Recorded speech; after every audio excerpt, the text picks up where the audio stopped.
The NHS is only as strong as the morale of its staff.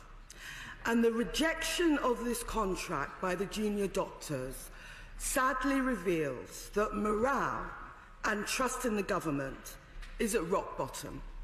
Yesterday, to mark the 68th anniversary of the NHS, I visited my local hospital, the Homerton University Hospital.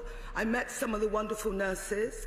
One of their main concerns was the abolition of the bursary, but they were also genuinely worried that NHS staff were no longer valued. The Secretary of State must accept that his handling of the junior doctor dispute has exacerbated this feeling amongst all NHS staff.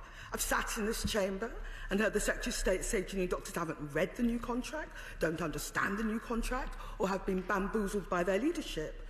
But now the junior doctors have rejected a renegotiated contract as recommended by their leadership. The Secretary of State must begin to understand that his handling of this dispute has contributed to this impasse. And there should be no suggestion that the junior doctor decision is somehow illegitimate. The turnout on this ballot was higher than in the general election in 2015. I welcome the fact that the Secretary of State will not let up on efforts to eliminate the gender pay gap, and that he will commission an independent report on how to reduce and eliminate that pay gap, as well as looking at the issue of shared parental leave. That was a very important concern amongst doctors.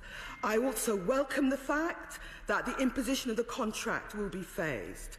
But at this time of general instability, I would urge the government to reconsider imposing this contract at all.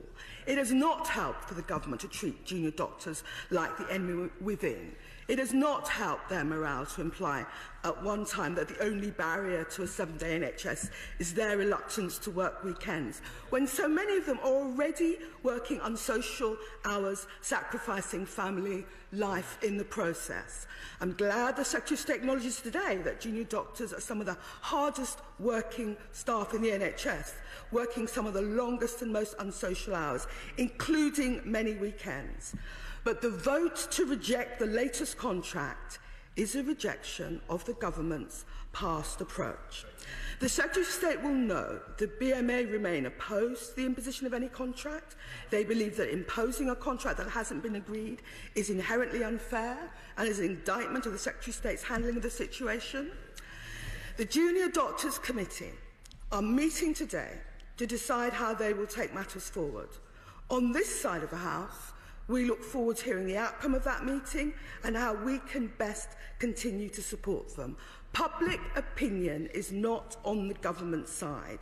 It is evident that the public will have faith in its doctors long after they have lost faith in this or any other government. It is not too late to change course. The government needs to urgently address the recruitment and retention crisis, scrap this contract, and although I appreciate it's been in negotiation for many years, the government should give talks with the junior doctors one more chance. If you crush the morale of NHS staff, you crush the efficacy of the NHS itself.